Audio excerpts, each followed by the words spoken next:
ओम शांति। सर्व खजानों से संपन्न अपने चेहरे या चलन से अलौकिकता का साक्षात्कार कराओ। आज सर्व खजानों के दाता, सर्व खजानों के दाता अपने खजानों के मालिक बच्चों को देख रहे हैं। बाबा खजानों का दाता है और हमको मालिक बना दिया। ऐसे खजानों के मालिक बच्चों को बाबा आज देख रहे हैं।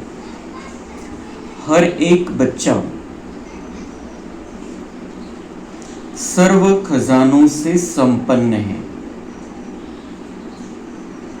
क्योंकि बाप ने सर्व बच्चों को एक जैसे एक ही समय में सर्व खजाने दिए हैं।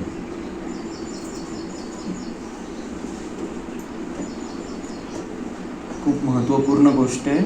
बाबा म्हणता है हर एक बच्चा सर्व खजानों से संपन्न है। क्यों संपन्न है? सब संपन्न है। सारे खजाने बाबा ने हमको दे दिए। सब बच्चों को बाबा कह रहे एक जैसे ही एक समान सर्व खजाने दिए हैं। ते खजान्याचं मालक बनवलं, खजान्याची चावी दिली, वो दे दिए हैं। आता आपण किती घेतले आणि किती वापरतो याच्यामध्ये नंबरवार है। बाबा म्हणता है मालिक तो मैंने सबको बना दिया, खजाने लेने कैसे ये दिखा दिया, खजानों के मालिक हम हैं ये बता दिया। आता घ्यायचं आणि वापरायचं। तो कोई कहता है मुझे अनुभव नहीं होता है शांति का, बाबा से प्यार का, शक्ति का, खुशी का।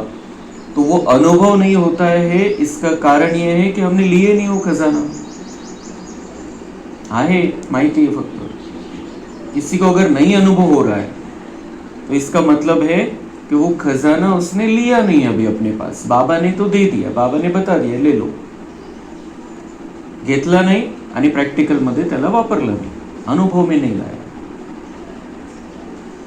तो हमको ये अनुभव बढ़ाना है, बाबा के सारे खजाने अपने कर लेने हैं। तो बाप दादा अपने बालक सो मालिक बच्चों से मिलने आए हैं। बालक सो मालिक याच्यामध्ये सगळं आलं। दुनिया में ये कहीं नहीं सुनेंगे हम कि भगवान मालिक कह रहा है आप बालक हो मेरे, और इसलिए आप मालिक बन गए। आप मेरे बालक हो और आप मालिक बन गए, मेरा जो है वो आपका है।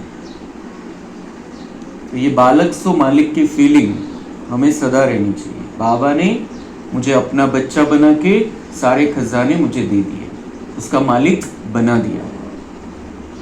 आता त्या मालकाच्या हातामध्ये ते खजाने लॉकर मध्येच ठेवायचे की त्याला यूज करायचं।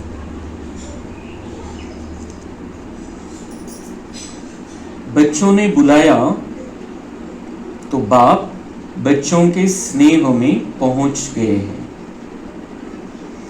खजाने तो बहुत है। सबसे पहला खजाना है ज्ञान धन। कौन से खजाने, उसकी गिनती भी बाबा कराता है। और जिसके पास खजाना होता है, जिसके पास दुनिया में भी माल होता है, उसके चेहरे पे दिखाई देता है वो नशे में रहता है, आणि त्याचा तो नशा उल्टा नशा। लेकिन बाबा का खजाना हमारे पास आ रहा है तो हमको बहुत सुंदर श्रेष्ठ लेवल का नशा चढ़ता है, जो हमको भी ऊंचा उठाता है, दुनिया वालों को भी ऊंचा उठाने के लिए हम प्रेरणा देते हैं, उनको भी वो मार्गदर्शन करते, शक्ति भरते हैं। तो दुनिया के नशे में मालामाल होने में और हमारे खजानों से मालामाल होने के नशे में बहुत बड़ा फर्क है। तो सबसे पहला खजाना है ज्ञान धन, जो बाबा हमको ही देता है, हम ही लेते हैं। जिस ज्ञान धन से मालामाल हो गए, महादानी बन औरों को भी बांटते रहते हो। ये ज्ञान धन से हम मालामाल हो गए, रोज दे रहा है बाबा हमको, ज्ञान का माल रोज दे रहा है। आणि त्याला वाढवायचं, त्याला पक्क करायचं तर पद्धत काय, महादानी बनकर औरों को भी बांटते रहते हैं। दूसरों को बांटेंगे तो हमारा पक्का होगा, हमारे पास वो ज्ञान एक्टिवेट रहेगा। जिस ज्ञान के खजाने से भिन्न भिन्न बंधनों में फंसी हुई आत्मा उन सब बंधनों से मुक्त होगी। हम खुद ही फंसे थे, अनेक प्रकार के बंधन। जे देहभानावाला जीवन है तेच तर योग्य वाटत होतं, और देहभान के कारण सारे बंधन हैं। और ज्ञान, हमें सबसे पहला ज्ञान मिला, हम आत्मा है, परम धाम से आए हैं, भगवान के बच्चे हैं। तो सारे बंधनों से मुक्त होने की चाबी मिल गई इस ज्ञान से।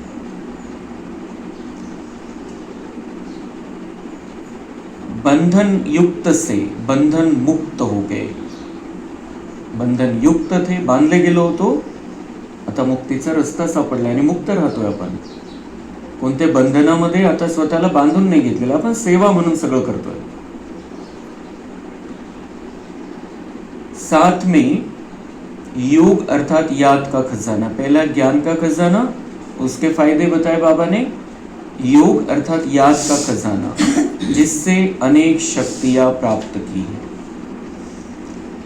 और ये मतलब ज्ञान तो जरूरी है, लेकिन ज्ञान कितना भी हो, उसको जीवन में लाने की शक्ति नहीं हो तो वो ज्ञान क्या काम का। पूजा करने से थोड़ी ज्ञान है,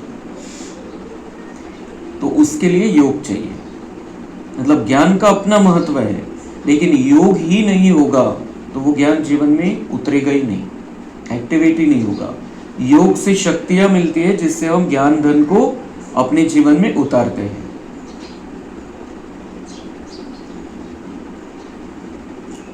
ऐसे ही तीसरा है धारणा। तो ये बाबा पिछले टाइम भी हमको यही बताया था, मिलन के मुरली में भी, चारही विषयालाच खजानेचं रूप बाबांनी दिलेलं आहे। मतलब हम विषय नहीं पढ़ रहे, खजाने जमा कर रहे हैं। इतना पक्का बाबा करा ले रहा है।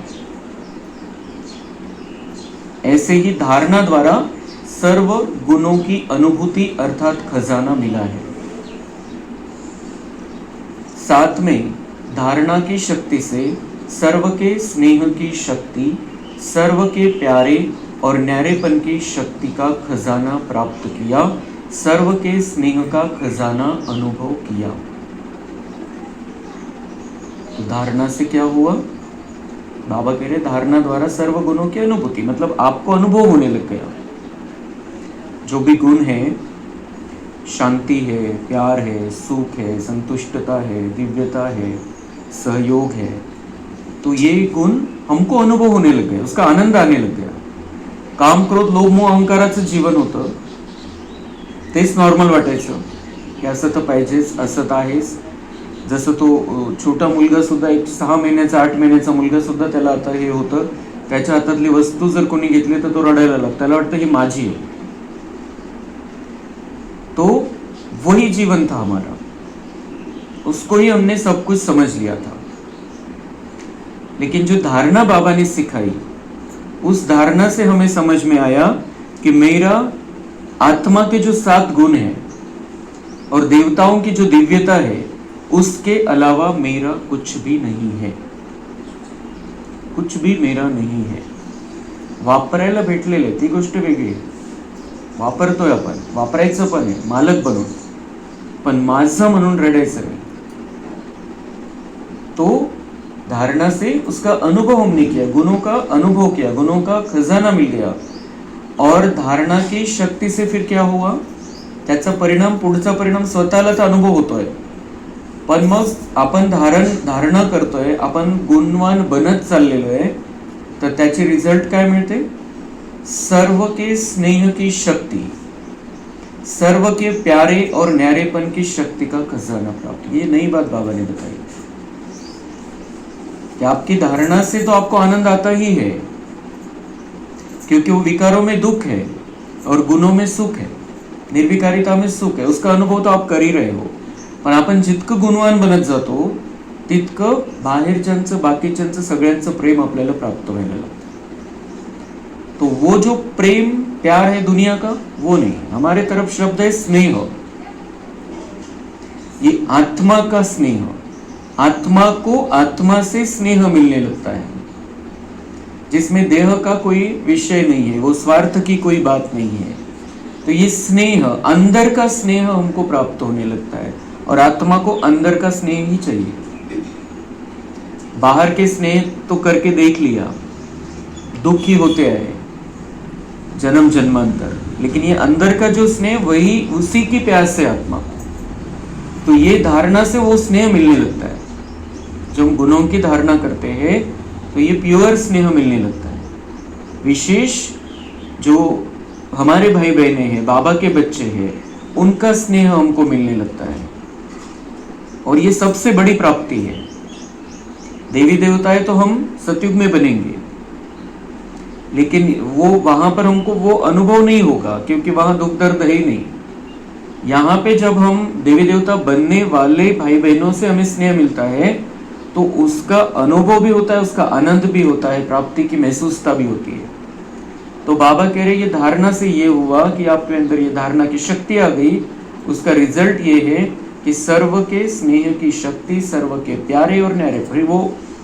फिर हम त्याच्यामध्ये अजून लगेच बॅलन्स करतो बाबा कि आपको स्नेह मिल रहा है, प्यारे बनते जा रहे हैं, लेकिन आप में न्यारेपन की भी शक्ति आती है, क्योंकि देहभान वाला प्यार नहीं है, देहभान वाला स्नेह नहीं है. आप न्यारे भी होते जाते हो, प्यारे भी और न्यारे भी. कोणामध्ये अटकत नहीं, कोणाला अटकवत नहीं. तो बाबा कहता है न्यारा बन के प्यारा बनना, वो सिखाता है. तो धारणा से वो भी आ जाता है हमारे अंदर.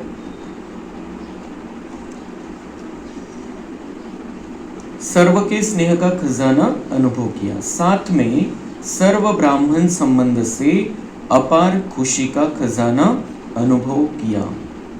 ब्राह्मण संबंध से, सबके साथ हमारे जो बीके परिवार के साथ संबंध है उससे हमें खुशी का खजाना अनुभव होता है, क्योंकि सब हम खुश रहने वाली आत्माएं हैं. कहीं पे जाएंगे तो वो उनके दुख दर्द, वो टेंशन वाली बातें सुनाते बैठते हैं, और यहाँ पर हम ज्ञान की बातें करते हैं, बाबा की बातें करते हैं, परमधाम की बातें करते हैं, सतयुग की बातें करते हैं. तो हमें आपस में क्या मिलता है? खुशी का खजाना एक दूसरे से. लेकिन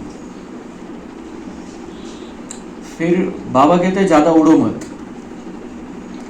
लेकिन सर्व खजानों के साथ जो विशेष खजाना है वह है संगम के समय का खजाना.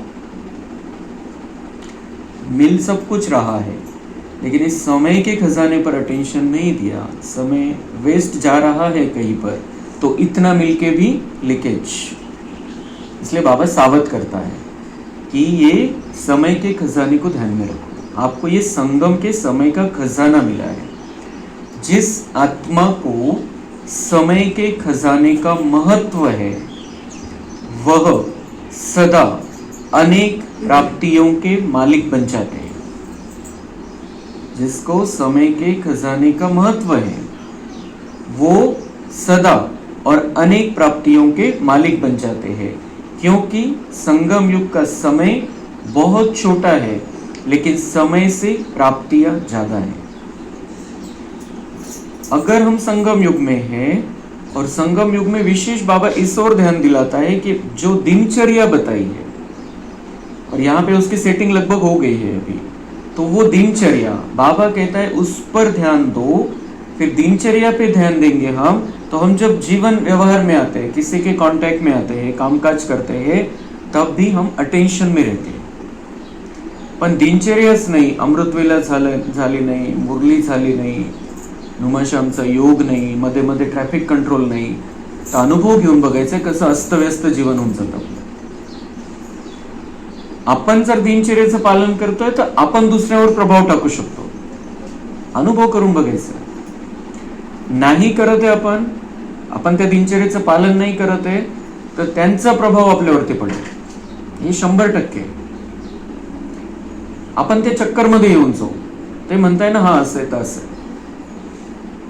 लेकिन जब हम स्ट्रांग है, मजबूत है, जब हम दिनचर्या का पालन बड़े पूरी मजबूती से कर रहे हैं, पूरे नशे से कर रहे हैं, कोई रोकने वाला है उसको हम सीधा बता देते हैं कि हम आपके लिए 20 घंटे उपलब्ध है, आप हमको ये 3-4 घंटे देते. इतना नशे और निश्चय से हम कहने की ताकत भी हमारे अंदर आ जाती है. फिर उनका भी सहयोग मिलता है और हम जो एनर्जी जमा करते हैं इस दिनचर्या के पालन से, वो दिन भर में काम में आती है. इसलिए ये जो संगम का समय और संगम में भी जो हम विशेष समय निकालते हैं, वो हमारा पूरा ही समय को सुंदर बना देता है, प्राप्तियों से संपन्न बना देता है. 24 तास आपली प्राप्ती चालू राहील. 24 तास कामधंदा सोडून बसायचं नाही. थोडा थोडा वेळ काढतो आपण, पण 24 तास असं वाटेल की प्राप्ती चालू आहे. झोप आहे तरी वाटेल की हाँ काहीतरी प्राप्ति होती है, चार्ज हो रहे हैं हम, और अच्छे वाइब्रेशन जा रहे हैं नींद में भी सबको. तो 24 घंटे हमारे अच्छे हो जाते हैं, प्राप्ति हो जाती है, ऐसी प्राप्ति हो जाती है जो साथ में चलेगी. तो बाबा कह रहे इसलिए संगम युग का जो समय है उसको पूरा महत्व दो. समय कम है, ये कम समय है, लेकिन प्राप्तियां 5000 वर्ष काम में आने वाली है. मागच्या संगम युगामध्ये जे आपण जमा केलं होतं, जी एनर्जी आपण जमा केली होती, त्याच्यातली जी थोडी शिल्लक राहिली होती, त्याच्यामुळे आपण बाबांपर्यंत पोहोचलो. मग आता पुन्हा बाबा चार्ज करतोय, पण ती एनर्जी शिल्लक होती. तो ऐसे ही हम अभी क्या कर रहे हैं, हम 5000 वर्ष के लिए एनर्जी जमा कर रहे हैं फिर से, जो हमको संगम आने तक, बाबा आने तक, बाबा मिलने तक काम में आएगी. फिर बाबा और भरता जाएगा. इसलिए इसको महत्व देना है इस समय को. सबसे ज्यादा संगम युग की श्रेष्ठ से श्रेष्ठ प्राप्ति है स्वयं भगवान बाप रूप में, शिक्षक रूप में, सदगुरु के रूप में प्राप्त होता है. भगवान हमारा बाप है और वो हमें दूसरे किसी के पास भेजता नहीं है पढ़ने के लिए, या गुरु बनाओ दूसरे किसी को, या दूसरे कहीं जाके पढ़ो. वो खुद ही पढ़ाने चालू कर देता है. हमारा बाप इस धरती पर आता है, हमको अपना बनाता है, पढ़ाना चालू कर देता है, सदगति का रास्ता बता देता है. 3 in 1 हमको मिल गया है. कहीं बाहर किसी के पास जाने की जरूरत नहीं, वो एक है. संगम युग में छोटे से जन्म में 21 जन्मों की प्राप्ति. ये 21 जन्म बाबा क्यों कहता है? सतयुग त्रेता के 20 जन्म और ये संगम युग का 1 जन्म, इसकी प्राप्ति. फिर क्योंकि इस समय में जो सतयुग और त्रेता का समय है, वहां कोई पुण्य जमा करने का चांस नहीं है.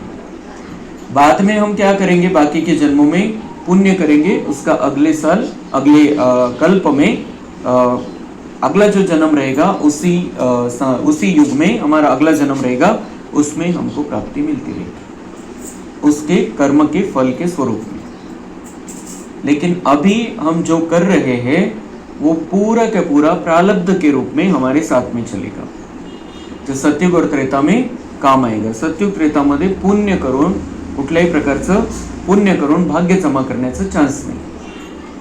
म्हणून बाबा हे 21 जन्म म्हणत असतो की संगम युगाचं भाग्य पण त्याच्यामध्ये आलं की आपण बाबांचे बनणार आहे. तो ये जो है, और बाकी हमको बाकी सारी रिकॉर्डिंग अच्छी कर लेनी कि हम द्वापर में भी पुण्य कर्म करते रहेंगे, पूजा पाठ करते रहेंगे, तीर्थ यात्राएं करते रहेंगे, सबको अच्छा रास्ता बताते रहेंगे, अच्छे कर्म हमारे रहेंगे. ये रिकॉर्डिंग हम कर लेते, कर्मों का फल भी वहाँ मिलता रहेगा. लेकिन ये सतयुग त्रेता में हमको यहाँ से, उसके लिए यहाँ से सब कुछ करके जाना है, क्योंकि उधर कोई चांस नहीं है. तो सबसे ज्यादा जो महत्व है वह है संगम युग का एक एक सेकंद अनेक वर्षों के समान है. एक एक सेकंद अनेक वर्षों के समान आहे. जे भेटणारे या संगम युगाच्या एक एक सेकंदामध्ये, त्याचं महत्व ते 1 सेकंद नाही, 1 वर्षाची प्राप्ती. ये बहुत बड़ा हिसाब बाबा बताता है, इतनी बार बताया, ऐसा नहीं कि एखाद्या कुठल्या तरी मुरलीमध्ये आलं बस, लेकिन ये सच में ये हिसाब है. एक सेकंद आपली स्थिती बिघडली, एक सेकंद आपण एनर्जी आपली डाऊन करून घेतली, एक सेकंद आपला मूड ऑफ झाला, एक सेकंद आपण राग केला कोणावरती, रागवलो आपण, एक सेकंद आपण आदळापट केली, एक सेकंद आपण काहीतरी कोणाविषयी काहीतरी उलटा विचार केला, त्याचा परिणाम किती दिवस किती वर्ष चालेल सांगता येत नाही. एक विचार, एक संकल्प, ते सगळी सिरीज चालू होऊन जाते मध्ये. आणि ती एनर्जी, ती जी खराब केलेली एनर्जी आपण, ती किती वेळ चालेल, किती वेळ आपल्याला नुकसान करेल, किती वेळ आपण त्या वातावरणामध्ये तसे व्हायब्रेशन टाकत राहू, किती वेळ ज्या आत्म्याविषयी तसा विचार केला त्याला ते व्हायब्रेशन जातील, तो सगळीकडे पसरवेल. क्या नहीं हो सकता है. तो इसलिए एक सेकंड भी हमारा कुछ गलत नहीं होना चाहिए, इस पर अटेंशन रखना है. एक सेकंड अच्छा करेंगे, बहुत अच्छा सोचेंगे हम. एक सेकंड का यूज क्या है. एक सेकंदामध्ये आपण इथून गेलो परमधाममध्ये बाबांना टच केलं, एक सेकंदामध्ये आपण बघू शकतो आणि सगळ्या सृष्टीला शांती देतोय आपण. निघालो, बाबांना टच केलं, सगळ्या सृष्टीला शांती देतोय. एक सेकंद लागेल. एक सेकंदामध्ये किती कमाई होऊन जाईल आपली. खूप एकाग्रतेने आपण बाबांकडे गेलो आणि सगळ्यांना शांती देतो.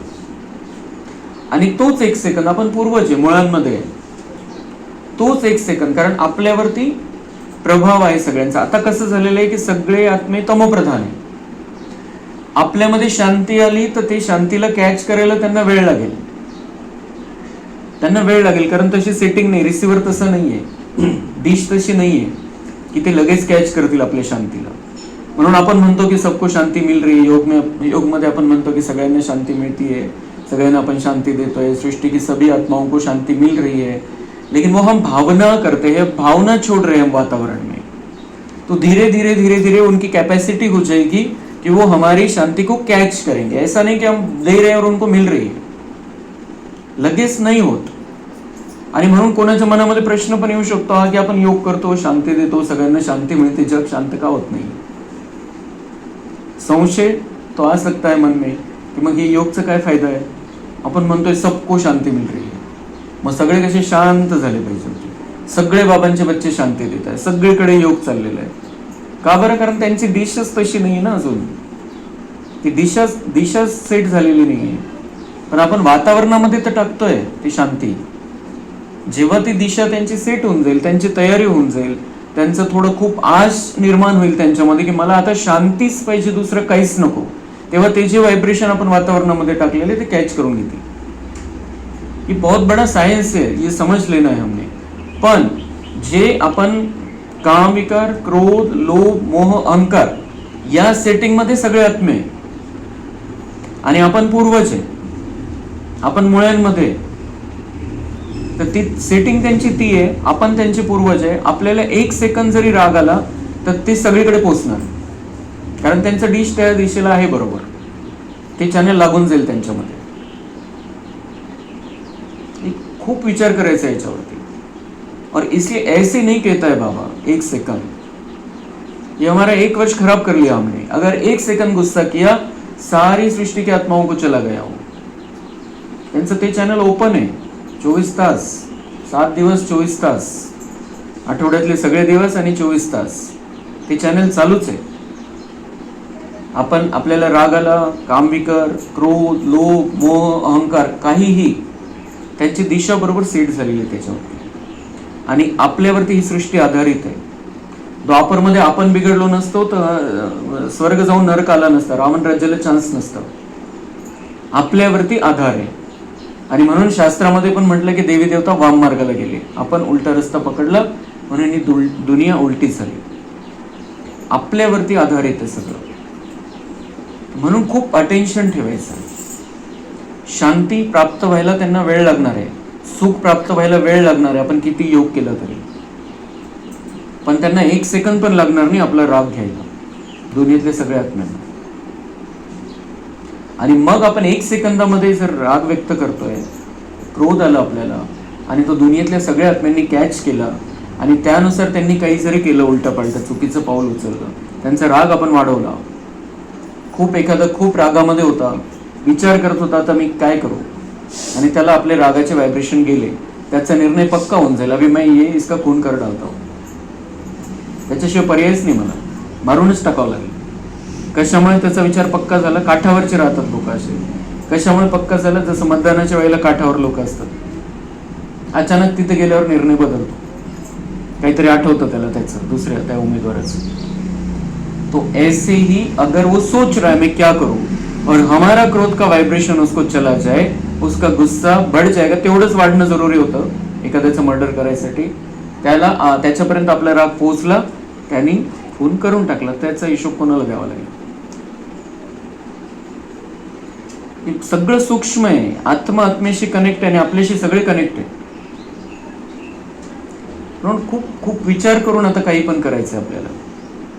असं म्हणून उगाच भगवान कह रहा है और इतनी मुरलियों में कहा है, इतक्या मुरल्या आहे, साकार मुरल्या, अव्यक्त मुरल्या 1100, साकार मुरल्या कितीतरी आहे. याच्या जास्त विशेष बाबांनी नंतर अटेन्शन दिलेलं आहे अव्यक्त मुरल्यांमध्ये. यावरती किती मुरल्यामध्ये बाबांनी सांगितलेले, संगम युग का एक एक सेकंद 1-1 वर्ष के बराबर है.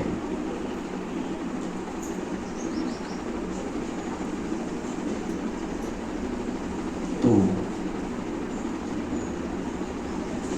इसमें तो बाबा ने अनेक वर्ष कह दिया है. संगम युग का 1-1 सेकंद अनेक वर्षों के समान, अनेक वर्षाचं आपलं भाग्य कमी होऊ शकतं. आपण 1 वर्ष जरी पकडला, 1 वर्ष आपलं खराब जीवन राहील 1 सेकंदामुळे. 1 सेकंद चुकीचं काही केलं, 1 वर्ष आपलं 5000 वर्षातलं 1 वर्ष, 5000 वर्षामध्ये पण 2.5 तर चांगले राहणार आहे, पण 2,500 वर्षातलं 1 वर्ष खराब जाईल तरी किती मोठा लॉस आहे. 1 वर्ष. एखाद्याचं 2 तास मूड खराब असेल तर कसं होऊन जातं जीवन, जीवन नकोसं वाटायला लागतं 2 तास, आणि 1 वर्ष खराब जाईल. बाबा ने तो अनेक वर्ष कह दिया, अनेक वर्ष में हमारी डाउन स्थिति रह सकती है अगर 1 सेकंड हमने कुछ गलत किया है.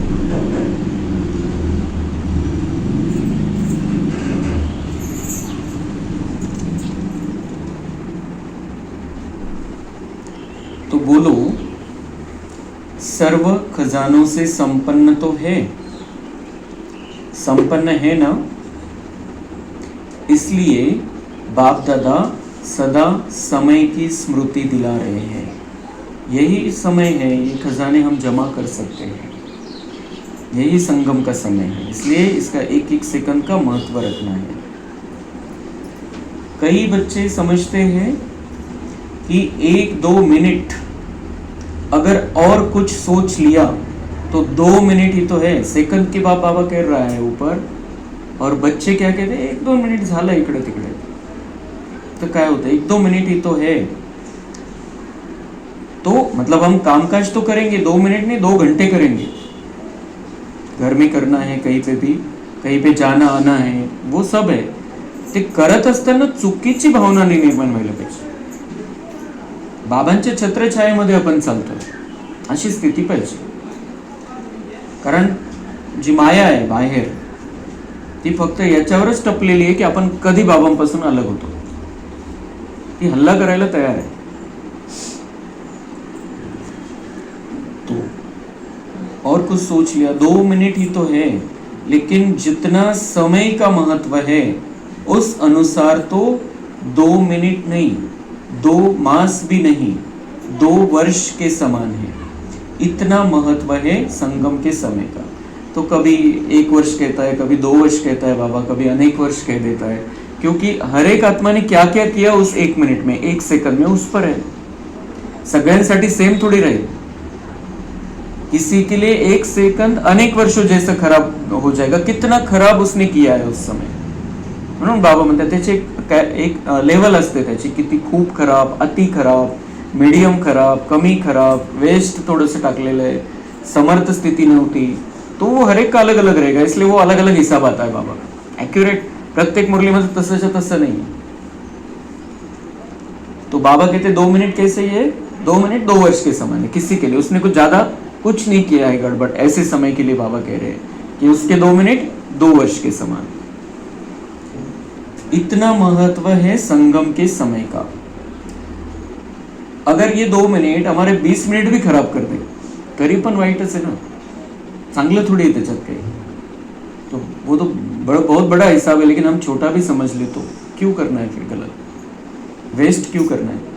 इतना महत्व है संगम के समय का, सर्व शक्तियों की, सर्व गुणों की, परमात्मा प्यार की, ब्राह्मण परिवार के प्यार की और कल्प पहले वाले ईश्वरीय हक की, यह सर्व प्राप्तियां इस छोटे से युग में है और कोई भी युग में यह सर्व प्राप्ति नाही। इतक्या मोठ्या प्राप्तीचा समय है, 5000 वर्ष चान्स नाहीये, मग आता का बरं नाही जमा करून घ्यायच्या, आता का बरं नाही त्या प्राप्ती करून घ्यायच्या सगळ्या। तो क्या क्या प्राप्ति है, सर्व शक्तियां, सर्व गुण, परमात्मा का प्यार, ब्राह्मण परिवार का प्यार और कल्प पहले वाला ईश्वरीय हक। बाबा म्हणताय हा या ज्या प्राप्ती आहे या नंतर कुठेच कधी चान्स नाही, आताच चान्स आहे, तर तुम्ही एक सेकंद पण वाया घालवू नका।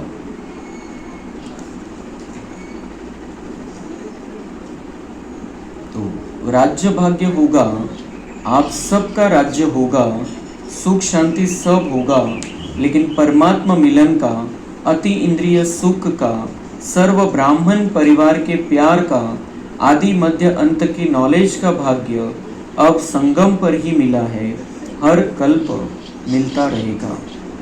तो परमात्मा मिलन, बाबा कह रहे हो आपका राज्य होगा, नई दुनिया आपका राज्य होगा, सुख शांति होगी, लेकिन वहाँ क्या नहीं है, और परमात्मा मिलन नहीं है। वहाँ पर सब होगा, बाबा नहीं होगा, बाबा से मिल नहीं पाएंगे हम। अति इंद्रिय सुख नहीं होगा वहाँ पर, अति इंद्रिय सुख अभी यहाँ ही महसूस कर सकते हैं हम। सर्व ब्राह्मण परिवार के प्यार का, सर्व ब्राह्मण परिवार बाबा ने इकट्ठा किया है अभी, और वो जो प्यार है, ब्राह्मणत्व का जो प्यार है, वो तो फिर हम वो अलग टाइप का होगा, देवताओं वाला प्यार, लेकिन अभी ब्राह्मण परिवार का जो प्यार है ये विशेष प्यार है। दुनिया के ऐसे माहौल में, दुनिया के बिगड़े हुए खराब माहौल में ब्राह्मण परिवार का प्यार प्राप्त होना ये भी बहुत बड़ा भाग्य है। आदि मध्य अंत की नॉलेज का भाग्य, ये तो देवताओं को भी नहीं है, लक्ष्मी नारायण को भी ये ज्ञान नहीं जो उनको ज्ञान है, तो ये भाग्य। तो बाबा कह रहे ये संगम, इस संगम पर मिला है, हर कल्प मिलता रहेगा, तो इसका महत्व रखो, संगम समय का महत्व रखो। बाप दादा हर बच्चे के चेहरे से देखते हैं कि खजाने जमा कितने हैं। खजाने तो मिले, लेकिन हर एक ने कितना जमा का खाता बढ़ाया है वह हर एक के चेहरे से, चलन से दिखाई देता है। और आप सब भी अपने आप को जानते हैं कि मैंने कितना जमा किया है। तो बाबा म्हणता है जो खजाने कितने जमा किए, बाबा म्हणता मैं चेहरे से देखता हूँ। वैसे तो बाबा आत्मा को ही देखता है, पण आत्मेचा आरसा है चेहरा। तो बाबा म्हणता है मैं चेहरा, क्योंकि बाबा के पास बहुत बड़ा टीवी है, तो चेहरा भी देखता है, चेहरे सहित हमको देखता है बाबा। ऊपर जब देखते हैं बाबा वतन में, तो चेहरे सहित देखते हैं। तो मग खजान्याचं आपण दुनियेमध्ये बघतो की एखाद्याकडे करोडो रुपये जमा आहे, बँकेमध्ये करोडो रुपये जमा आहे, पण त्याचे जर 10 रुपयाचा त्याला लॉस झाला किंवा 10 रुपये जर त्याचे हरवले तो परेशान होऊन जातो, कहाँ गए मेरे 10 रुपये। तो ऐसी हालत कुछ बाबा के बच्चों की भी रहती है। इतना बड़ा खजाना मिला, लेकिन छोटी छोटी बातों में उलझते रहते हैं। तो ये नहीं, बाबा कह रहे खजाने के मालिक हो तो वो नशा चेहरे पे दिखाई देना चाहिए, चेहरा चमकना चाहिए। वो जो दुनिया वाले होते हैं, खूप पैसा असतो त्यांच्याकडे, तर चेहरा लक्षात येते की पैसेवाला है।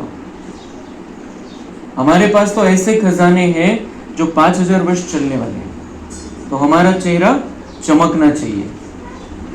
चेहरे की चमक चेहरे के कलर पर डिपेंड नहीं है। ऐसा नहीं कि चेहरा गोरा पैजमक तो चमके, वो जो चमक है वो आत्मा की चमक है। सावला कलर हो, काला कलर हो, चेहरे का चमक वो अलग विषय है। बाबा वो कलर के हिसाब से नहीं देखता है। चेहरा गोरा रह के भी उदास रह सकता है, टेंशन वाला रह सकता है, लेकिन वो कलर की बात नहीं है। बाबा कह रहे आप इतना अंदर से खुश रहो, इतना प्राप्ति से संपन्न रहो, इतना संतुष्ट रहो कि वो सारे चेहरे पे वाइब्रेशन आ जाए, इसके चेहरे पे दिखाई दे। समजा कोणी हसलं जर, तर त्याचा चेहरा पूर्ण हसरा होऊन जातो। पण बघायचं हसण्याचं तर इथं पार्ट आहे, फक्त पोटावरती थोडासा पार्ट, थोडंसं असलं तर सगळं चेहरा असतं असं जाणवतं, आणि थोडंसं कोणी उदास असेल तर चेहरा लगेच असं पडून जातो. थोडंसं कोणत्याही गोष्टीमुळे थोडी खूप खुश आहे पण एखादी चुकीची बातमी कळाली, पूर्ण 1 सेकंद नहीं लागत तो चेहरा उतरेगा. तो चेहरा है, ये मन का, बुद्धि का, आत्मा का आईना है. तो बाबा कहते हैं अभी आपका चेहरा, आप कितने खजानों के मालिक हो. जो मालिक है इस दुनिया का, जिसके ही सारे खजाने हैं, जो सारी सृष्टि के कण कण का मालिक है, उसके बालक आप हो तो उसके खजाने के मालिक हो, तो वो चेहरे से दिखना चाहिए आप कितने माला माल. आप खजानों के मालिक हो, आप भगवान के बालक सो मालिक हो, तो चेहरा चमकना चाहिए, चेहरे पे दिखाई देना चाहिए. तो बाबा कहते हैं एक एक ने कितना जमा का खाता बढ़ा है वो हर एक के चेहरे से, चलन से दिखाई देता है. जमा कितना किया है, बाबा जो दे रहा है चेहरे से भी समझ में आएगा, और आपका व्यवहार कैसा है, चलन कैसी है, उस पे से भी समझ में आएगा जमा किया है या नहीं किया है. और आप सब भी अपने आप को जानते हो की मैंने कितना जमा. बाबा म्हणतात मी तर चेक करतो चेहरा आणि चलनवरून, तुमचं तुम्हाला पण माहिती मी किती जमा केलेलं आहे. तो हमें अपने भी चेकिंग करनी है और चेंज करते चलना है. अभी बाप दादा के दिल की यही आशा है कि खजाने मिले तो है, लेकिन अब समय सिर्फ वर्णन करने का नहीं है कि वर्णन कर रहे हैं शांति कितनी अच्छी है. बाबा कह रहे हैं वर्णन करने का समय नहीं है, सिर्फ शांत रह के दिखाओ, खुश रह के दिखाओ, सुखी रह के दिखाओ. तो सिर्फ वर्णन करने का ये समय नहीं, लेकिन आपका चेहरा और चलन प्रत्यक्ष अनुभव कराए कि यह आत्माएं कोई विशेष है. तो वर्णन से नहीं होगा. दुनिया वाले अब प्रैक्टिकल देखना चाहते हैं, और कहां से देखेंगे, वो चेहरे से, चेहरे से देखेंगे. हम कह रहे हैं हम भगवान के बच्चे, भगवान हमको मिल गया है, वो शांति का सागर है, प्यार का सागर है, और हम टेंशन में दिख रहे हैं, उनको लोड आलेला है. कसं मानतील ते. तो बाबा कह रहे हैं आपका चेहरा ये अनुभव कराए कि आत्माएं कोई विशेष है, न्यारे है, इनका सही जगह कनेक्शन लगा है. तो ये विशेष है, न्यारे है और परमात्मा प्यारे है, ये अनुभव कराए आपका चेहरा और चलन. क्योंकि आगे चलकर समय परिवर्तन होने से, ये 2009 की मुरली है, 25 अक्टूबर 2009, 15-16 साल पहले की. तो बाबा कह रहे हैं आगे चलकर समय परिवर्तन होने से आपकी सेवा सिर्फ वर्णन करने से नहीं, समय नाजुक होने से इतना समय कोई निकाल नहीं सकेगा, लेकिन आपके खजाने संपन्न चेहरे से, चलन से आपकी अलौकिकता का दूर से ही साक्षात्कार होगा. 7 दिन का कोर्स करने के लिए लोग आएंगे नहीं. बाबा सीधा कह रहे हैं, उनको वो जो वातावरण रहेगा, समय निकाल नहीं पाएंगे, अपने चक्कर में फंसेंगे, ये चाहिए वो चाहिए, ये प्रॉब्लम आ रहा है, ये अभी परिस्थिति ऐसी है, तो वो समय नहीं निकाल पाएंगे. तो उनको क्या करो, बाबा कह रहे क्या करना पड़ेगा आपको, आपके खजाने संपन्न चेहरे से, माला माल है हम, संतुष्ट है, सभी प्राप्तियां है, और वो चेहरे पे दिखाई दे रहा है, और आपकी चलन देवताओं जैसी चलन और आपकी अलौकिकता का दूर से ही उनको साक्षात्कार होगा. ये ऐसा जीवन हमको बनाना है. त्यांना नंतर मग आता जसं आपण बघतोय आपलं जीवन बदलत चाललेलं आहे, आपण आपल्यामध्ये खूप परिवर्तन होत चाललेलं आहे. त्यांना ते लक्षात यायला पण थोडासा वेळ द्यावा लागेल आपल्याला. असं नाही की लगेच त्यांना लगेच पक्क होऊन जाईल, कारण त्यांना ती अजून असं वाटतंय, दुनियावाल्यांना अजून असं वाटतंय की ह्या दुनियेमध्ये सुधारणेला खूप चान्स आहे, इथं सगळं चांगलं होऊन जाईल, बेस्ट होऊन जाईल, आपल्याकडे इतका माल पाहिजे, इतका पैसा पाहिजे, इतके आपले संबंधी चांगले, इतके नातेवाईक चांगले, हे असं ते तसं. ये चक्कर में अभी है, थोड़ा सा धक्का लगने की देरी है, लेकिन उसके पहले मतलब अभी हम पर्दे में हैं, ऐसा समझना है. पर्दा खुल जाएगा जब विनाश का कोई धक्का लग जाएगा, पर्दा खुल जाएगा. अगर हम रेडी नहीं है तो हमारे से सेवा नहीं होगी. फिर आज आपण असं म्हणू शकतो की आपण चांगलं वागून पण त्यांना कळत नाहीये. त्यांना का कळत नाही, कारण ते अजून इथं काहीतरी शोधताय. आणि सगळे जेव्हा आस्थेचे आधार जेव्हा तुटतील, जसे तुटायला लागलेले सगळे, आणि विनाशाचे धक्के जाणवाय त्यांच्यापर्यंत जाणवतील, त्यावेळेला त्यांना आपली अलौकिकता जाणवेल आणि त्यावेळेला ते आपल्याकडून काहीतरी घेऊन जातील. पण जर आपणच तयार नसू तर मग कशी सेवा होईल आपल्याकडून? म्हणून आपण कोणी घेतंय नाही घेतंय, कोणाला समजतंय कोणाला नाही समजत आहे, सेवा होतीये सेवा वाढतीये नाही वाढत आहे, याच्याशी काही मतलब नाही. आपण तयार होतोय. सध्या आपण ब्युटी पार्लरमध्ये बसलेलो आहे, अजून पूर्ण मेकअप होऊन बाहेर आलेलो नाहीये.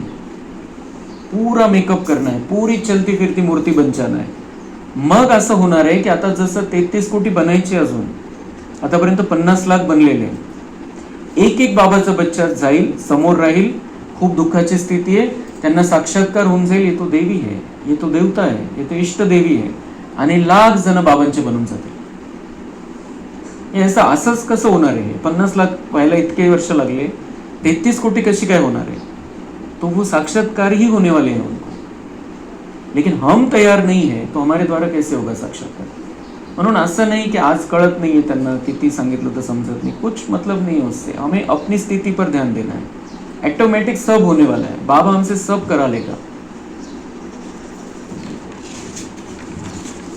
तो ऐसा पुरुषार्थ अभी अपना प्रत्यक्ष करो, ऐसा पुरुषार्थ करा बाबा म्हणते हैं. साक्षात्कार मूर्त बन जाओ. जैसे ब्रह्मा बाप को देखा, चाहे संगठन के बीच में भी रहा तो भी दूर से वह पर्सनालिटी चमक अनुभव हुई, और इसलिए तब जो ब्रह्मा बाबा को मिलते थे पक्के हो जाते थे. वो समय वैसा था, जितने भी मिले, जितने वहां तक पहुंचे, फिर किसी का भाग्य नहीं था. वो ब्रह्मा बाबा को भी छोड़ के गया, उनका बेटा भी लौकिक हिसाब किताब के कारण वहां से निकल गया. तो कितना भी हमारा अगर स्थिति भी बहुत अच्छी है, लेकिन किसी का भाग्य नहीं है तो हम कुछ नहीं कर सकते. लेकिन हमारी स्थिति तो हमारे हाथ में है. जिनको हमसे प्राप्ति कर लेनी होंगी वो कर लेंगे, जिनका जैसा भाग्य होगा. लेकिन हमारी स्थिति जैसे जैसे ऊंची होती जाएगी, हमारा पद ऊंचा होता जाएगा. आपण आत्ताचं इथलं नाममानशान नाही पाहिजे, इथलं नाही पाहिजे, इथलं कोणी नाव घ्यावं माझं, काहीच गरज नाहीये. आपण जे काही करतोय त्याची रेकॉर्डिंग होतीये, आणि जितकी चांगली रेकॉर्डिंग आपली होईल, आपली पद पोझिशन वाढत जाते. आपण बघायचंय माझी पद पोझिशन आज किती वाढली असेल, किती लेवल वाढली असेल माझी, ते चेक करायचं आपण. सेवा ऑटोमॅटिक होणार आहे पुढे चालून. आपल्याला आपली स्थिति बनवायची.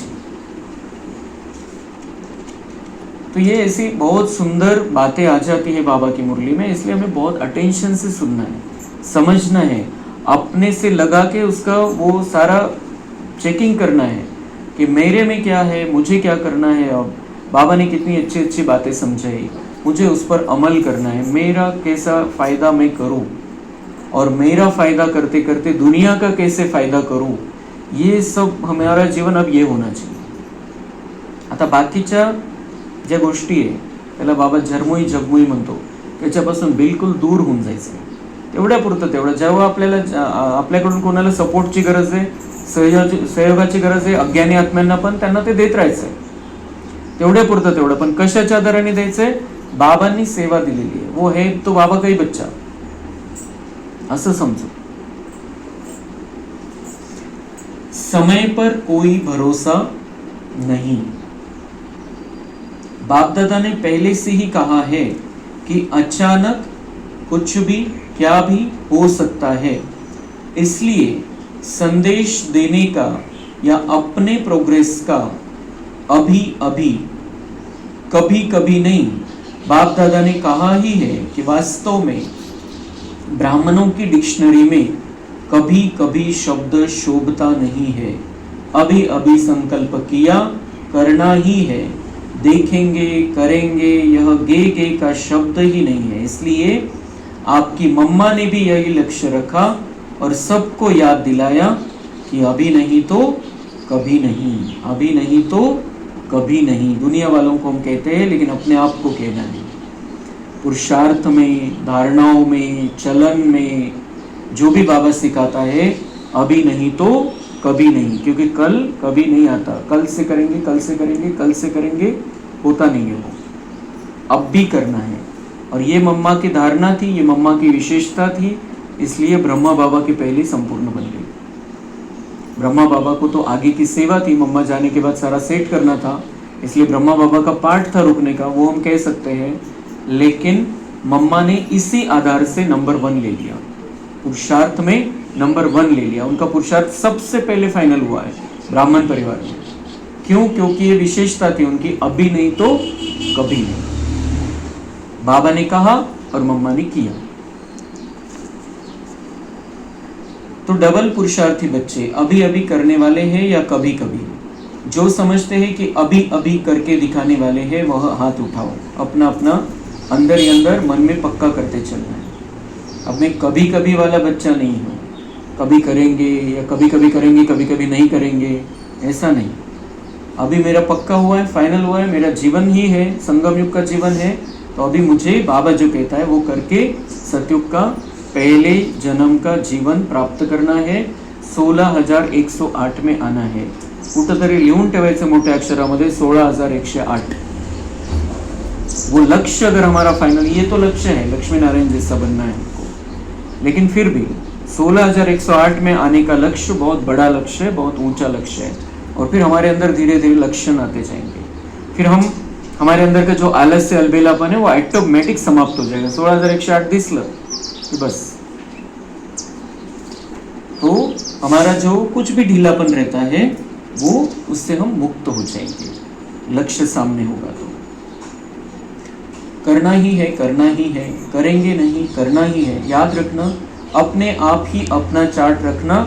और बाप दादा ने पहले ही सुनाया है कि हर रात्रि को बाप दादा को अपने सारे दिन का चार्ट सुनाने के बाद अपना दिमाग खाली करके सोने से आपको नींद भी अच्छी आएगी, और साथ में रोज का हालचाल देने से दूसरे दिन याद रहता है कि बाबा को हमने अपना कहा है, तो वह स्मृति सहयोग देती है। तो जैसे हमने परसों भी सुना, अमृत वेला अच्छा होने के लिए क्या ज़रूरी है, उसमें ये पॉइंट था, लेकिन ये पूरे जीवन के लिए पॉइंट है। तो बाबा समझाता है कि अपना चार्ट रखना है, और रात्रि को बाप दादा को अपने सारे दिन का चार्ट सुनाने के बाद क्या क्या हुआ, अमृत वेला से उठने के बाद क्या क्या किया मैंने, क्या क्या हुआ, क्या क्या अच्छा हुआ, क्या क्या पॉजिटिव हुआ, क्या क्या निगेटिव हुआ, क्या क्या मैंने गलत किया या फिर कुछ गलत सोचा है, क्या कुछ गलत भावना है, 1 सेकंड के लिए भी, वो भी बाबा को सुना देना है। तो बाबा म्हणतात त्याचा काय परिणाम होईल, चार्ट सुनाने के बाद अपना दिमाग खाली करके सोने से। दिमाग का क्या मतलब है? दिमाग मतलब हम बुद्धि भी कह सकते हैं, और दिमाग मतलब ब्रेन भी कह सकते हैं, मेंदू। जे काही बुद्धीमध्ये चाललेले, जे काही आत्म्यामध्ये विचार चाललेले, जे काही चित्रबुद्धी बघतीये, त्याचा सगळा डाटा मेंदूमध्ये असतो। तर बाबा शरीराचं पण म्हणताय, आत्माचं पण म्हणताय। आत्मा को भी, मन बुद्धि को भी क्लियर कर लेना है, बाबा को सुना के सब खाली कर लेना है, और उसका प्रभाव जो ब्रेन पर रहता है उसको भी हटा देना है। म्हणजे तो ब्रेन चांगले चांगले केमिकल बनवेल, शरीराची पण चार्जिंग होऊन जाईल रात्रभर, तो दिमाग भी खाली हो जाता है। अगर हम आत्मा को खाली कर लेते हैं, क्योंकि आत्मा का प्रभाव दिमाग पर है, ब्रेन पर है, तो वो ब्रेन भी खाली हो जाता है, म्हणजे शरीर पण ताजतवाने रिफ्रेश होऊन जाईल आणि आत्मा पण लाइट रहेगी। तो ये सोने से पहले ये करना है, खाली करके सो जाना है, और फिर नींद भी अच्छी आएगी। भगवान कह रहा है नींद क्यों नहीं आती लोगों को, वो सोच ही बंद नहीं हो रही है, इसका उसका हो गया। तो ये नींद से पहले बाबा को सारा कुछ सौंप देना, बाबा को सारा सुना देना, मग ते आपल्यामध्ये नाही राहिलं, ऑटोमेटिक झोप येऊन जाईल। नहीं तो विचार जगाते रहते हैं, जो विचार चल रहा है, सारे विचार, सारी चिंताएं, सारे भूतकाल की, भविष्यकाल, जो कुछ भी चल रहा है सब बाबा को दे देना है। हल्की हो जाएगा मन बुद्धि, आराम से बाबा की गोदी में हम सो जाएंगे परम धाम में जाकर। और साथ में रोज हम बाबा को हलचल देते, दूसरे दिन याद रहता है कि हमने बाबा को अपना कह दिया है कि ये हुआ, ये है, बाबा को कह दिया, बाबा देख लेगा, जे काही असेल ते बाबा देख लेगा। तो वह, और बाबा को कहा है, ये बुद्धि में है, तो वो सहयोग देगी, ये स्मृति कि बाबांना सांगितलेलं आहे, बाबा बघून गेला था, आणि जो भी होगा मेरा कल्याण है, बस मेरे हाथ में जो पुरुषार्थ है वो मुझे करना है। मुझे जो कुछ स्पष्ट कहना है, किसी को अगर कुछ करना, डिसीजन लेने की बात है, वो स्पष्ट कहना है। लेकिन जो कुछ भी परिणाम होगा वो परिणाम की चिंता नहीं करनी है, बाबा को बता दिया है, बाबा देख लेगा. फिर मग पुढचा त्याचा मोठा परिणाम, मोठा फायदा, फिर धर्मराजपुरी में जाना नहीं पडेगा. जर असं रोजचा हिशोब बाबांना देतोय, हलकं होऊन झोपतोय, मग दुसऱ्या दिवशी त्याचा प्रभाव नाहीये, तर जसं बाबा म्हणताय तुम्ही सजांपासून मुक्त होत जात आहे. कारण पाप कशामुळे होतं, ते जे चाललेलं आहे मध्ये. धर्मराजपुरी में जाना नहीं है तो ये बहुत सुंदर युक्ति है कि बाबा को सब बता दो, खाली हो जाओ, फ्री हो जाओ. तो दे दिया ना और परिवर्तन कर लिया. दे दिया मतलब परिवर्तन कर लिया, मतलब अपने पास रखा नाही. दुसऱ्या दिवशी पण ती गोष्ट आली तर लक्षात आहे की बाबांना देऊन टाकलेला होता, आता मला त्याच्यावर संकल्प नहीं चालवायचा. किसी ने कुछ गलत भी किया है, किसी ने कुछ निंदा की, किसी ने अपमान किया मेरा, वही दुसरे दिन झोपलो, झालं, झोपेमध्ये नव्हती आठवण, सकाळी उठलो पुन्हा त्याचा कोणी विषय काढला तर लगेच ते सगळं समोर. ऐसा नहीं, बाबा ने कहा उसका परिवर्तन, उसका कल्याण हो जाए. मैंने बाबा को सुना दिया ऐसा है, वो आत्मा मुझे ऐसा बोल के गई है, बाबा को बता दिया, खत्म बात. मेरे लिए बात ही खत्म हो गई. और उसको बता के मैं बाबा को कह रहा हूँ, बाबा उसके प्रति मेरी शुभ भावना है. तो मैंने रूप ही बदल दिया, हिसाब ही खत्म कर दिया उसके साथ. हिशोबच संपला त्याच्यासोबतचा. नाही तर दुसरे आपण बाबांना दिलंय म्हणण्यासाठी बस सांगायचं होतं आजचा हिशोब म्हणून सांगून टाकला, दुसऱ्या दिवशी पुन्हा तेच. तो परिवर्तन थोड़ी किया, तो उसका थोड़ी कुछ फायदा होगा. इसलिए तुरंत देके परिवर्तन कर देना. जो संकल्प चलते हैं उस बारे में निगेटिव, उसको भी खत्म कर देना है. तो फिर बाबा कहते धर्मराजपुरी में जाने से बच जाएंगे, क्योंकि हम एक एक अकाउंट क्लियर करते जा रहे हैं. हिसाब क्लियर हो गया, हिसाब देने के लिए तो धर्मराजपुरी में रुकना पड़ता है. हम ऐसे ही हिसाब क्लियर कर रहे हैं, बाबा को दे दिया और उसके प्रति, व्यक्ति के प्रति, परिस्थिति के प्रति शुभ भावना रख दी, तो हमारा वो हिसाब क्लियर होता जाएगा रोज का.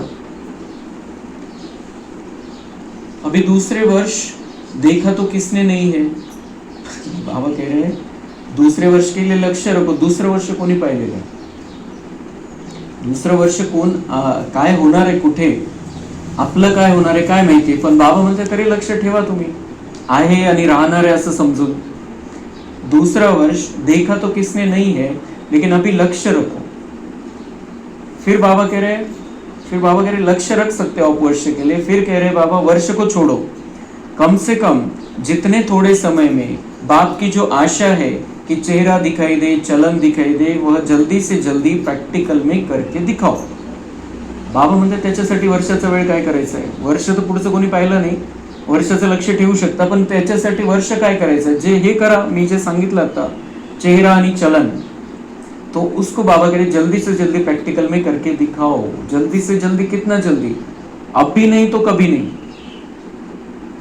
आज अभी, आज से हमारा पक्का होना चाहिए. मेरी अब चेहरा और चलन की सेवा स्टार्ट हो गई है. चेहरा और चलन की सेवा स्टार्ट हो गई है. पक्का सांगायचे स्वतःला. कल कल करेंगे तो वो कल कभी नहीं आएगा, वो आने वाला ही नहीं है.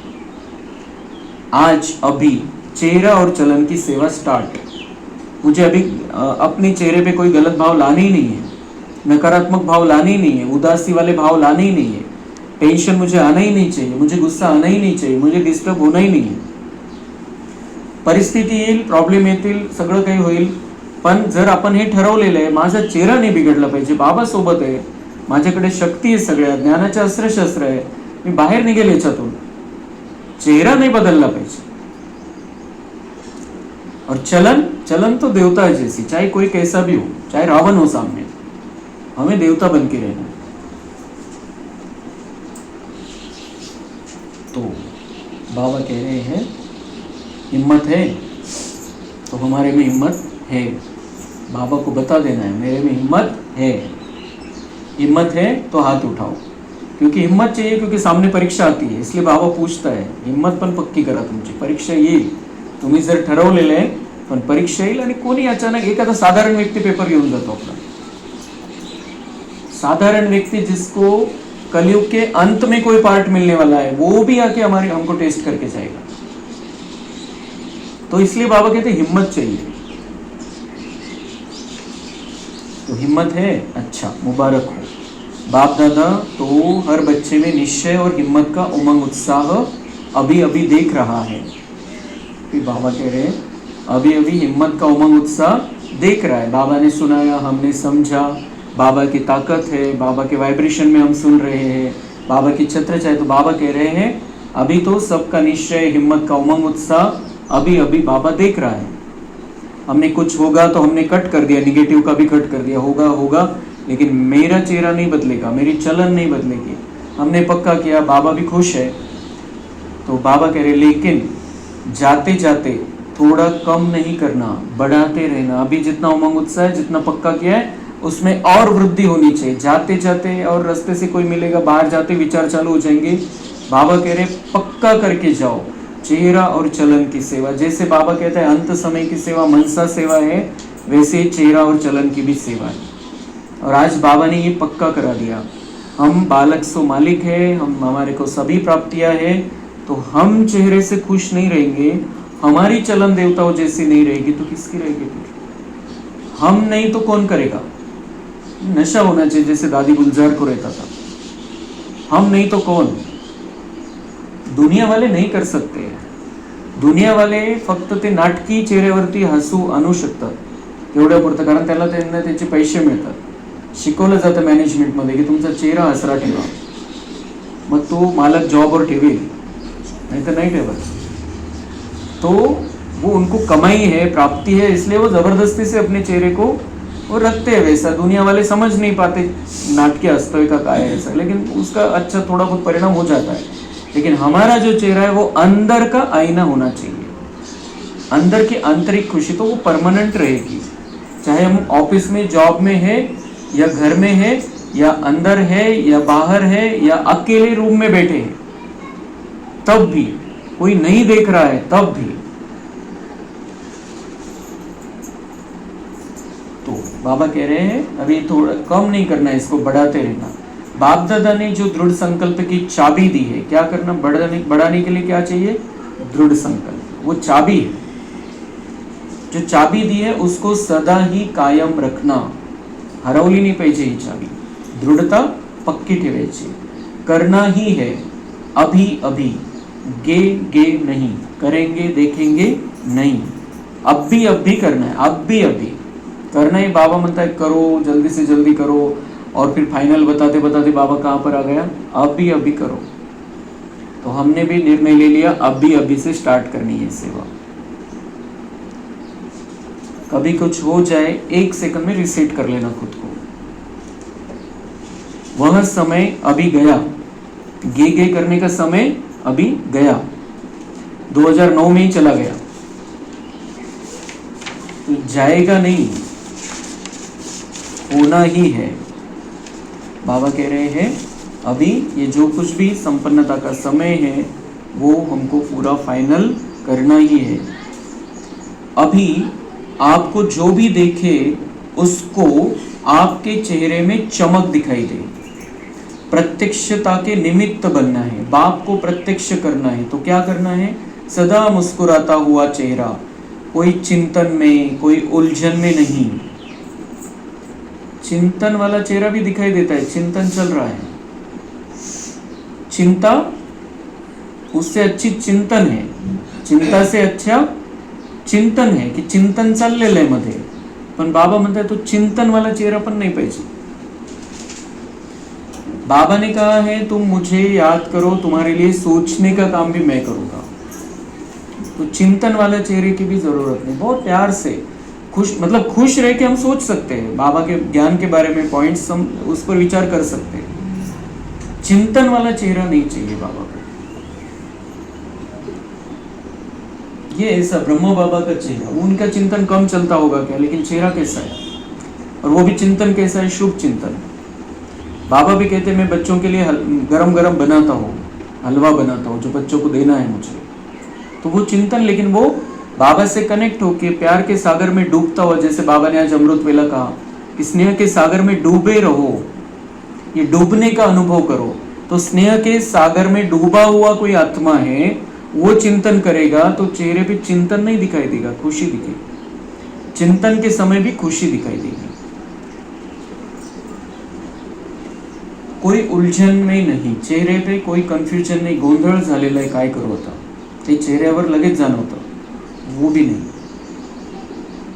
बाप दादा ने सुनाया था कि अभी 2 शब्द याद करो। और महत्वपूर्ण बात, ये सारी जो बातें करनी है हमको, जो बाबा समझाता है, उसके लिए और महत्वपूर्ण बात, बाप दादा ने सुनाया था कि अभी 2 शब्द याद करो। माया को इशारा करो, गेट आउट। माया को इशारा करो, गेट आउट, और अपने को गेस्ट हाउस में अनुभव करो।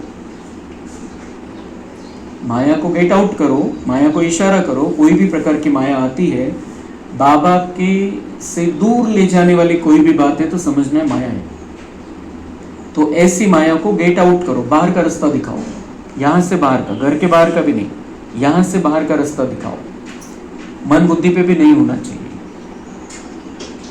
गेट आउट, और अपने को गेस्ट हाऊस में अनुभव करो। गेस्ट हाऊस मध्ये आहे आपण, इथं जे राहतोय गेस्ट हाऊस आहे, हे पाहुणं ठिकाण आहे आपल्यासाठी, पाहुण्यांसाठी बनवलेलं आहे, आपण पाहुणे येतो, हम गेस्ट हाउस में रहते हैं, हमारा घर तो परम धाम है, और इस दुनिया का हम समझे अभी तो मधुबन है हमारा घर, इधर हम गेस्ट हाउस में हैं।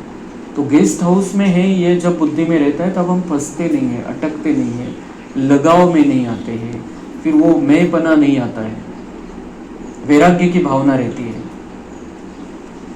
तो अपने को गेस्ट हाउस में अनुभव करो, यह दुनिया आपकी नहीं है, गेस्ट हाउस से। यह दुनिया बाबा बना रहा है हमारी दुनिया, और हमारा घर परम धाम है, और मधुबन से सेटिंग चल रही है।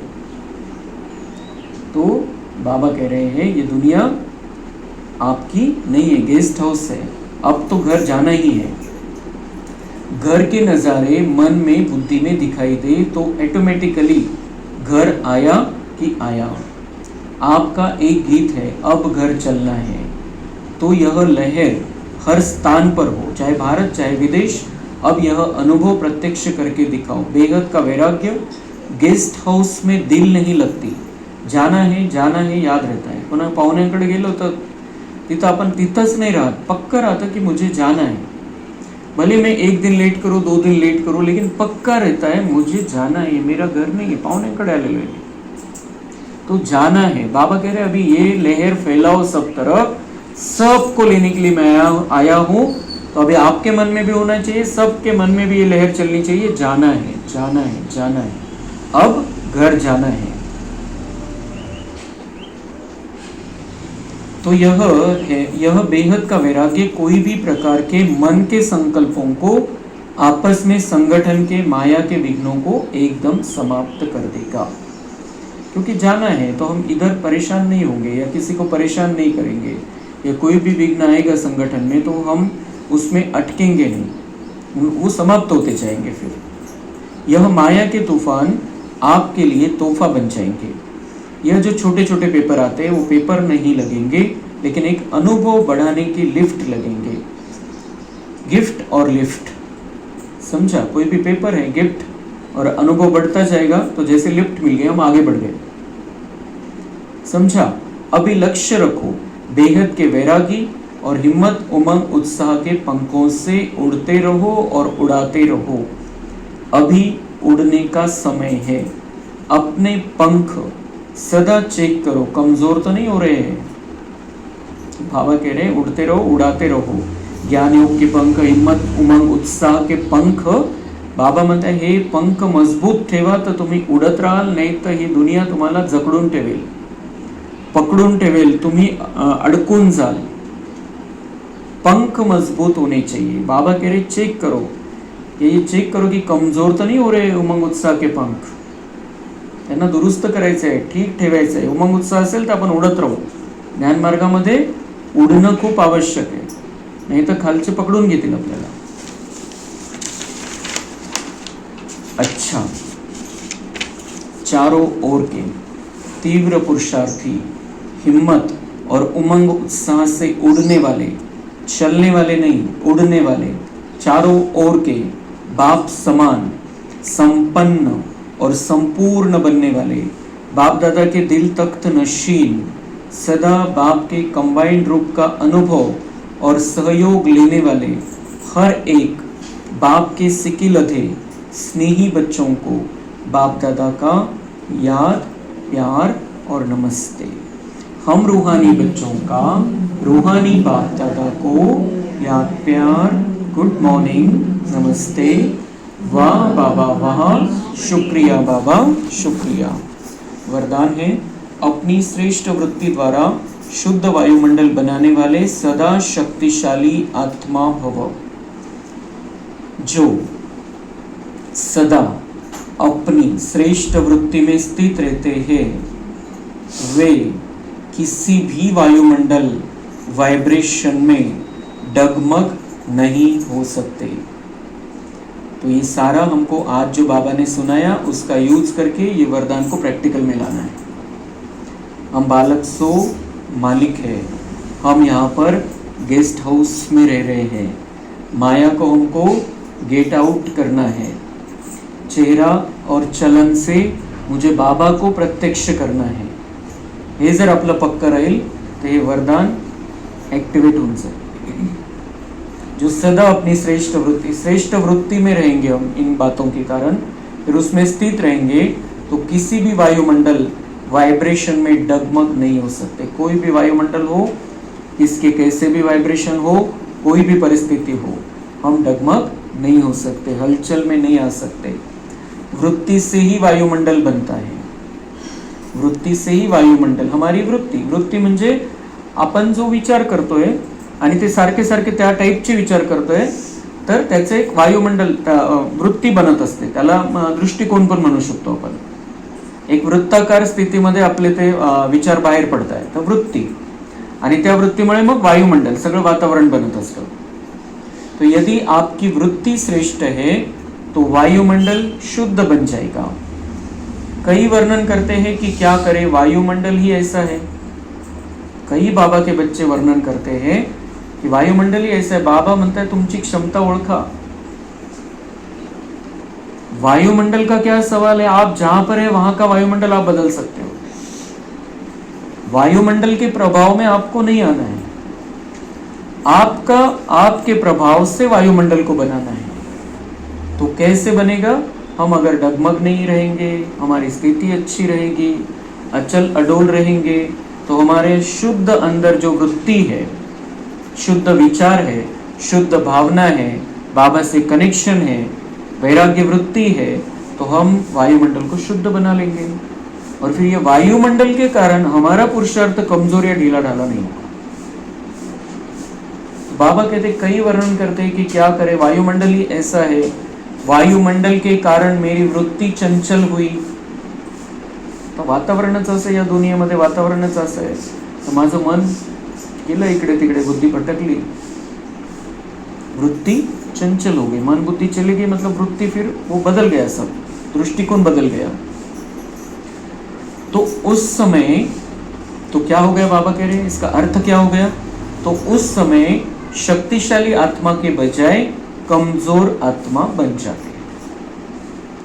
उधर का प्रभाव इधर आया, मतलब हम कमजोर, इधर का प्रभाव से हम वातावरण बदल रहे, तो हम शक्तिशाली।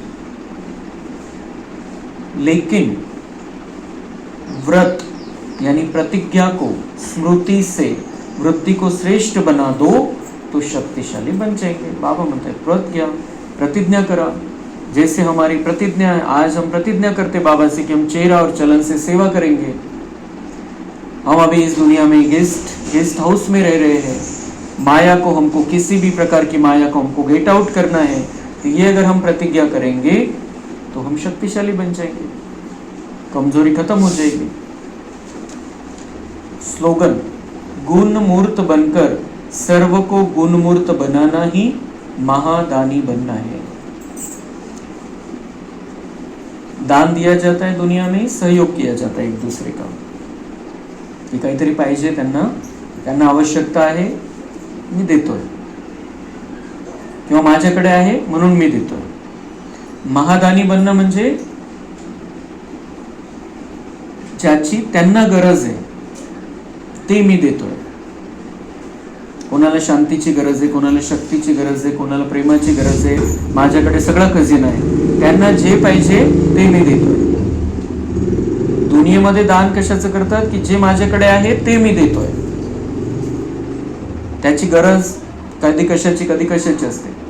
इथं आपल्याला माहिती आहे की त्याला शांती पाहिजे, त्याला शक्ती पाहिजे, आपण जे पाहिजे ते देऊ शकतो. ये महादानी बनना है. लेकिन उसमें बाबा कह रहे हैं महादानी कैसा बनो, गुणमूर्त बनकर सर्व को गुणमूर्त बनाना.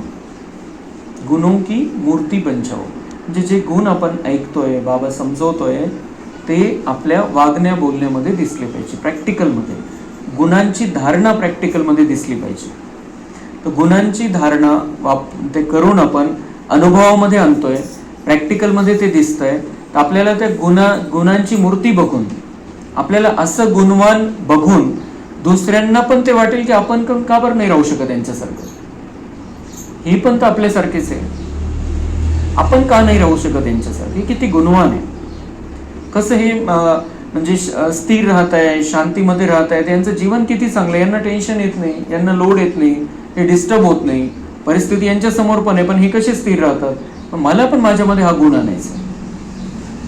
बाबा म्हणते ये सेवा करो आप, गुणमूर्त बनकर सर्व को गुणमूर्त बनाना. ज्ञान सुन रहे हैं, गुण ला रहे हैं अपने में, उसको धारण कर रहे हैं, परिस्थिति के समय यूज कर रहे हैं. तो ये बन गए हम गुणों की मूर्ति चलती फिरती. और वो हमारे से फिर गुण उठाएंगे. हमको उनको वर्णन करके समझाना नहीं पड़ेगा. शांति इसको कहते हैं, शक्ति इसको कहते हैं, स्थिरता इसको कहते हैं. समझाने की जरूरत नहीं रहेगी शब्दों की. वो देखेंगे, समझ जाएंगे. हम भी ऐसा, हमको भी ऐसा करना है. अव्यक्त इशारे. आपस में एक दो के प्रति सच्चा स्नेह हो तो स्नेही आत्मा के प्रति कभी अनुमान पैदा नहीं होगा. उनके स्नेह के बोल साधारण होते भी फील नहीं होंगे. उनका हल्का बोल भी ऐसे लगेगा कि इसने अवश्य कोई मतलब से कहा होगा. बेमतलब या व्यर्थ नहीं लगेगा. जहाँ स्नेह होता है वहाँ फेत जरूर होता है. तो ब्राह्मण परिवार में एक दो के प्रति स्नेह या फेत रख संपूर्ण निश्चय बुद्धि बनो, तब ब्रह्मा बाप की आशाओं को पूरा कर सकेंगे. तो ये परिवार का महत्व, परिवार की फीलिंग का महत्व बाबा हमको बता रहा है 2-3 दिन से. तो उसका इशारा भी आ गया.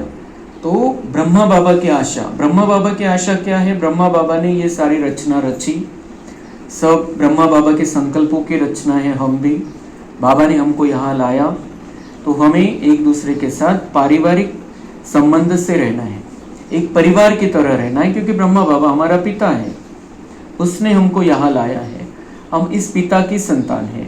तो उसकी ये आशा है कि बच्चे एक दूसरे में विश्वास रखें.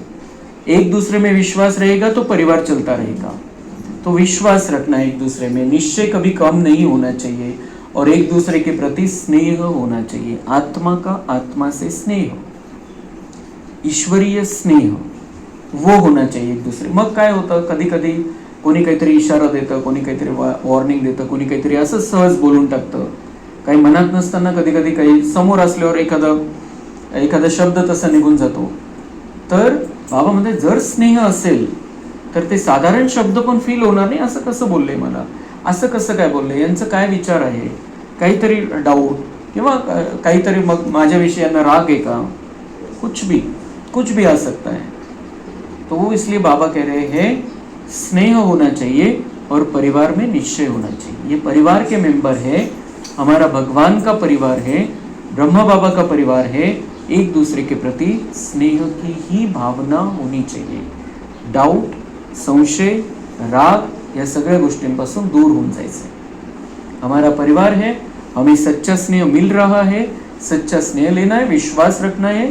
कोई कुछ भी हमारे ध्यान में कोई बात आती है किसी के बारे में, हमारे परिवार में किसी के बारे में, तो बाबा बैठा है, बाबा को बता देना है, सच्चे दिल से सुनाना है. बाबा को बताना है मुझे ऐसा लगता है, उसने ऐसा कहा, ये हुआ, बाबा को बता देना है. लेकिन एक दूसरे में जो भावना है उसमें कोई भी कमी नहीं आनी चाहिए, गलत नहीं होना चाहिए कुछ भी. इसलिए बाबा कह रहे स्नेह और विश्वास यही इस ईश्वरीय परिवार को आगे बढ़ाएगा. प्रत्यक्षता होगी, इस परिवार के द्वारा ही प्रत्यक्षता होनी है भगवान की. अच्छा, ओम शांति.